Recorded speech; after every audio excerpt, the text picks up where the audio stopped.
she was, from from everything we learned from you, brother, and from what I've learned from her mother, she was an absolutely just beautiful soul. She was as beautiful on the inside as she was on the outside. And what a tragedy it was to lose such a lady who was bringing, in the ways that she knew how, a hope of a future where we don't have to worry about being slaughtered, where we're not the ne'er-do-wells in a narrative that is foisted on us, and we have to live as though we're like in these shackles, and it's getting worse and worse. And she was one of these people who, in the midst of the terror, in the midst of the horror, a white woman, standing up and trying to help. What a just glorious thing. How many men out there? I put the challenge to all of the men out there. How many men out there have the bravery to do that? What Annette was able to do with her life, and what a beautiful purpose she gave her life, and made it far more meaningful with the work she was doing, even though she passed far too early. It is so regrettable that she didn't come to white well-being years earlier, and that's on me, and that should be on all of us, because we have the answers here. And maybe if she would have been in our community earlier, she would have had a better understanding of her world, her environment, what's motivating the anti-whites, and she may have been able to take steps that would have preserved her. And that sort of thing haunts me. And everyone out there of good character, I imagine that it's haunting you too. We have an opportunity, and it's so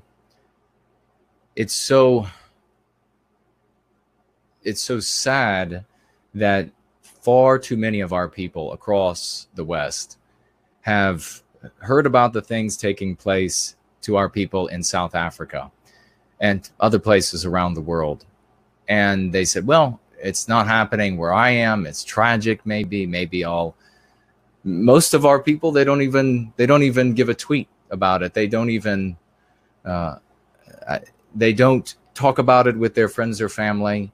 In fact, living under the anti-white narrative, they're so concerned that if they show any care for white people, that they know what will become of them. They will be socially lynched. They will be condemned as immoral for caring about our brothers and sisters.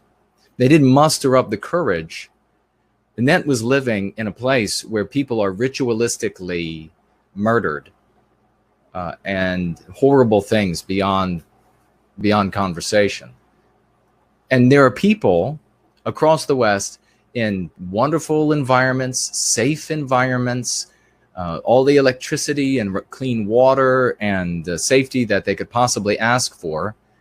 And they didn't speak up. They wouldn't speak up because they were afraid that they'll be called an anti-white slur. Somebody might think bad of them.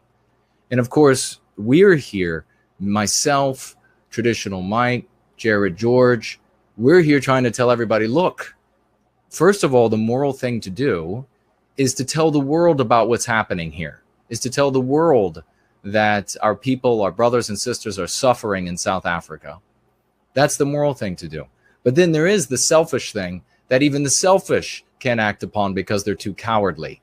And that is that if the anti-white narrative is allowed to come to fruition in South Africa, it will be allowed to come to fruition in London, in DC, in Miami, all across the West. It can come to fruition. In Sydney, it can come to fruition. And so we need to be spreading this remedy, this curative contagion, as rapidly as we can. And let's let a absolutely sterling figure, a great example of not all angels have wings, somebody like Annette, who was doing this work as best as she could, armed with what she had. Let her memory drive you to make sure that there aren't any more Annettes out there.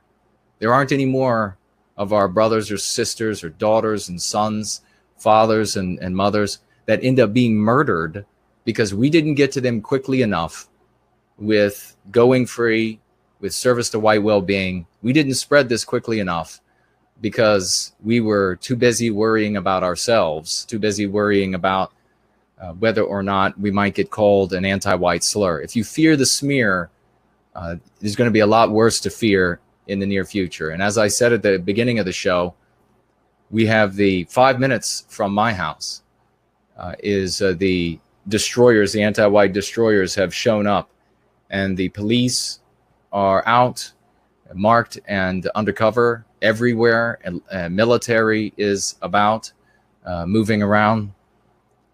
So this is how it's going to get worse. And I'm going to ask you all, if you haven't already shared the URL for this show, I'm going to ask you to ask yourself, don't answer to me.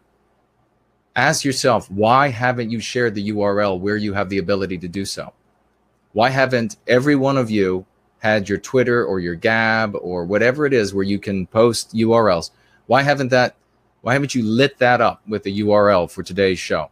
Are you afraid you might be called a name? Are you afraid you might get threatened?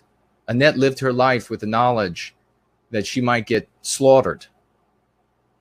And now you're going to have to live your lives with the knowledge and the fear that you might be slaughtered in many places because you chose to be silent.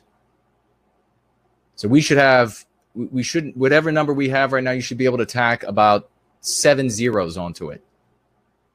That's how many people we should have watching this, given that America is on fire, given that the capital of this country is right now being inundated with anti-white destroyers from across the country, and some reportedly flown in from other places around the world. So we're remembering Annette, and we need to remember her in two ways: for the woman she was and the work that she was doing with courage that rivals and actually is greater than most of the white males in the West today. We need to also remember great heroes like Mike, and we've talked about this before, and I've said on several shows that if you want to know what a great hero, a modern hero for Western kind looks like, it's traditional Mike.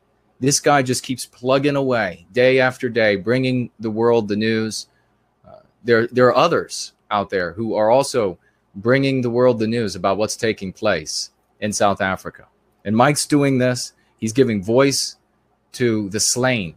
He gave voice to so many already, and regrettably will have to give voice to many more in the future. But this is what a hero looks like. He's spreading the truth. He is active in making our people aware. He's going free. We also have to remember, when we remember Annette, that our actions or lack thereof have consequences. And there are, this very moment, it's not a theoretical thing. This is not some philosophaster talking here. There is a woman right now. There is a man right now. There is a boy. There is a girl right now, this very second, who needs to hear the message of going free. Because if they don't, they're going to end up dead. They're going to end up worse than dead, wishing they were dead.